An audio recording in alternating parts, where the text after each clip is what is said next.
नमस्कार दोस्तों, मेरा नाम है भूदेव सिंह और आप देख रहे हैं आज का मेरा अगला वीडियो जिसका नाम है Bhilwara model how battle won against corona virus. तो भीलवाड़ा एक टाउन है जो कि राजस्थान स्टेट के अंदर पड़ता है और जिसको कंसिडर किया गया कि ये एक पॉसिबल एपी सेंटर हो सकता है जहाँ पे बहुत सारे केसेस के बारे में पता लग सकता है या डिटेक्ट किए जा सकते हैं। सो उस बैटल को कैसे एडमिनिस्ट्रेशन ने जीता उसके बारे में हम डिस्कस करेंगे। जैसा कि यहाँ पे लिखा हुआ है कि जो पहला केस था वो रिपोर्ट हुआ मार्च 18 को वहाँ पे पहला केस रिपोर्ट हुआ जहाँ पे एक डॉक्टर वहाँ के एक रेपुटेड हॉस्पिटल जिसका नाम है ब्रिजेश पंगन मेमोरियल हॉस्पिटल, वहाँ पे डॉक्टर पॉजिटिव निकलता है कोरोना वायरस से। जैसे ही वो निकलता है तो पूरी एडमिनिस्ट्रेशन एकदम से एक्शन में हो जाती है। वो बहुत ही सरप्राइज होते हैं क्योंकि सिचुएशन अलार्मिंग हो सकती है, क्योंकि एक हॉस्पिटल में किसी भी डॉक्टर का पॉजिटिव मिलना बहुत ही जो है अलार्मिंग सिचुएशन हो सकती है। उस टाइम पे मिस्टर राजेंद्र भट्ट जो कि वहाँ के डिस्ट्रिक्ट कलेक्टर है, और दूसरा नाम जो है वो मिस टीना डाबी, आपने सुना होगा, वो आईएएस टॉपर रह चुकी है सिविल सर्विसेज की। वो इस टाइम पे एसडीएम है भीलवाड़ा के अंदर। तो उन्होंने जो है कंसीडर किया उन्होंने मीटिंग में कि हमें स्ट्रिक्ट एक्शन लेना पड़ेगा। उन्होंने क्या किया, उसको जो है स्टेट गवर्नमेंट से जो है उन्हें ऑलरेडी फ्री हैंड मिला हुआ था, तो उन्होंने ज़्यादा डिस्कस नहीं किया, प्रायर अप्रूवल नहीं लिया। उन्होंने उसको रूथलेस कंटेनमेंट जोन घोषित कर दिया भीलवाड़ा को। रूथलेस कंटेनमेंट जोन क्या होता है? रूथलेस कंटेनमेंट जोन का मतलब है कि किसी भी तरीके से कोई भी मोहलत नहीं मिलेगी, कोई भी छूट किसी भी बंदे को नहीं मिलने वाली है। इस तरीके से वहाँ पे किया। तो उसके लिए फर्स्ट ऑफ ऑल क्या किया गया, डिस्ट्रिक्ट बॉर्डर को सील कर दिया गया, बिल्कुल सील कर दिया गया, no entry for any vehicles outside the district. ठीक है। उसके अलावा रेलवे स्टेशन जो है उसको क्लोज कर दिया गया। वहाँ पे कोई भी यात्री ना तो ट्रेन में बोर्ड कर सकता था ना ही ट्रेन से उतर सकता था, क्योंकि ट्रेन को रोका ही नहीं गया। वहाँ पे ट्रेन पास जरूर हुई लेकिन वहाँ पे रोका नहीं गया। उसके अलावा जितनी भी ऑर्गेनाइजेशंस थी जिनमें 10 से ज़्यादा एम्प्लॉयज़ थे उनको अगले नोटिस तक जो है क्लोजर करने के लिए बोल दिया गया।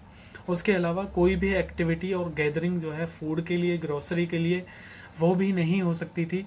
इसलिए इंश्योर किया गया कि हम जो है डोर स्टेप डिलीवरी करने वाले हैं, उसके लिए टीम्स जो है वो फॉर्म की गई। अब आते हैं केस पर। जब एक डॉक्टर पॉजिटिव मिला तो उस हॉस्पिटल में बहुत सारे डॉक्टर्स थे जो कि डेली जो है वहाँ पे जो रिटर्न में रजिस्टर को जब देखा गया, वहाँ पे पता लगा कि अराउंड 7-8 थाउजेंड के करीब पेशेंट्स जो हैं वो विजिट कर चुके हैं इन लास्ट 10-15 डेज। ठीक है। अब ये देखा गया कि भाई हॉस्पिटल के रिकॉर्ड में तो इतने बंदे हैं, लेकिन जो भी डॉक्टर्स वहाँ पे थे वो होम क्लिनिक्स में भी पेशेंट्स को देखते थे, तो वो भी पॉसिबिलिटी थी अनदर 7-8 थाउजेंड। ठीक है। अब जो भी एस्टिमेटेड फिगर आया दैट वाज 15-20 थाउजेंड पीपल जो कि हॉस्पिटल से कांटेक्ट में आए, स्टाफ के कांटेक्ट में आए। कम्युनिटी ट्रांसमिशन का जो भी पॉसिबल रेट था वो हायर था। जो भी एडमिनिस्ट्रेशन थी वो सत्ते में थी, तो वहाँ पे सबसे बड़ा जो है वहाँ पे ज़रूरत थी कि एक तो जो है हमें बिल्कुल ही मिलके काम करना पड़ेगा, बिल्कुल ही एकजुट होके काम करना पड़ेगा सारी टीम्स को। तो जो है उसके लिए स्ट्रेटजी बनाई गई कि स्ट्रेटजी क्या हो सकती है। तो फर्स्ट स्ट्रेटजी जो फॉलो की गई वो थी स्क्रीनिंग। अब स्क्रीनिंग जो है बहुत ही मास स्क्रीनिंग होनी थी, तो उसके लिए डिसाइड किया गया कि एवरी इंडिविजुअल को स्क्रीन करना है जिसका प्राइमरी, सेकेंडरी और टर्सरी कांटेक्ट आया हो हॉस्पिटल स्टाफ के साथ। एक तो ये। सेकंड जो है वो इंडिकेटिव सिम्टम्स, भाई किसी में इंडिकेटिव सिम्टम्स भी हैं तो भी उसको हम चेक करेंगे। उसके अलावा कोई भी अब्रॉड से आया है या हाई रिस्क जोन में है या फिर हाई रिस्क उसको बीमारियां हैं, उसको भी कंसिडर किया गया। अब उसके लिए 5000 टीम्स बनाई गई। ठीक है। तो 3000 टीम्स कहाँ पे गई, वो डोर टू डोर सर्वे के लिए गई इन सिटीज़ में। ये 3 राउंड सर्वे हुआ था। ठीक है। उसके बाद 2000 टीम्स को जो है डोर टू डोर सर्वे के लिए विलेजेस में भेजा गया। तो इससे क्या हुआ कि अराउंड 23 लैक्स पीपल जो है वो सर्वे किए गए। अब 23 लाख जो है बहुत ज़्यादा अमाउंट पीपल होते हैं। मैं सल्यूट करता हूँ उन बंदों को जो भी इस टीम में थे या जो भी इस कार्य में संलग्न थे, जो भी इसमें जुटे हुए थे, वो हेड्स ऑफ टू देम। उसके अलावा तो यहाँ पे जो है कुछ लोग मिले, सो 7,000 पीपल्स को जो है क्वारंटाइन किया गया होम में, ठीक है। उसके अलावा होटल्स को, रिजॉर्ट्स को, धर्मशाला हो या जितने भी जो ऐसे प्लेसेस थे जहाँ पे कुछ स्ट्रेंथ एडजस्ट की जा सकती थी, ठीक है, हॉस्टल हो गए, कॉलेज वगैरह के, सो वो एडमिनिस्ट्रेशन ने एक्वायर कर लिए, ठीक है। ये एक्वायर करने का राइट है, जो एपिडेमिक एक्ट होता है उसके अंडर उसको आप कर सकते हैं एक्वायर, जो भी प्राइवेट प्रॉपर्टी है उसको भी, ठीक है। उसके अलावा जो है 4 प्राइवेट हॉस्पिटल थे, उनको भी एक्वायर कर लिया गया इन केस हमें पेशेंट्स को एडमिट करना पड़े, उनका ट्रीटमेंट करना पड़े उसके लिए, ठीक है। उसके अलावा अब टेस्टिंग तो हुई है, टेस्टिंग के लिए जो है अब वहाँ के जो डीसी थे उन्होंने रिक्वेस्ट की सीएम से कि भाई हमें लैब यहीं पे चाहिए, क्योंकि अगर हम सैंपल बाहर भेजेंगे तो टेस्ट रिजल्ट आने में बहुत टाइम लगेगा, वो हम नहीं कर सकते। सो लैब को सेटअप किया गया जिसकी कैपेसिटी थी 160 सैंपल्स पर डे, ठीक है। उसके अलावा वॉर रूम बनाया गया जिसमें हेल्थ डिपार्टमेंट के बंदे आए, पुलिस के, लोकल एडमिनिस्ट्रेशन के, ताकि कोई भी क्लियरेंस लेने में बहुत ज़्यादा दिक्कत ना आने पाए, ठीक है। उसके अलावा जो है जो साइकिल इम्प्लीमेंट की गई कि आइसोलेशन कितनी साइकिल्स होनी चाहिए, वो साइकिल्स की गई 42 डेज इंस्टेड ऑफ 14 डेज के आइसोलेशन पीरियड के अलावा यहाँ पे देखा गया कि हम पॉसिबिलिटी रखते हैं यहाँ पे 42 डेज मैक्सिमम, ताकि हमें एक भी रिजल्ट ना मिले, ज़ीरो रिजल्ट मिले, ठीक है।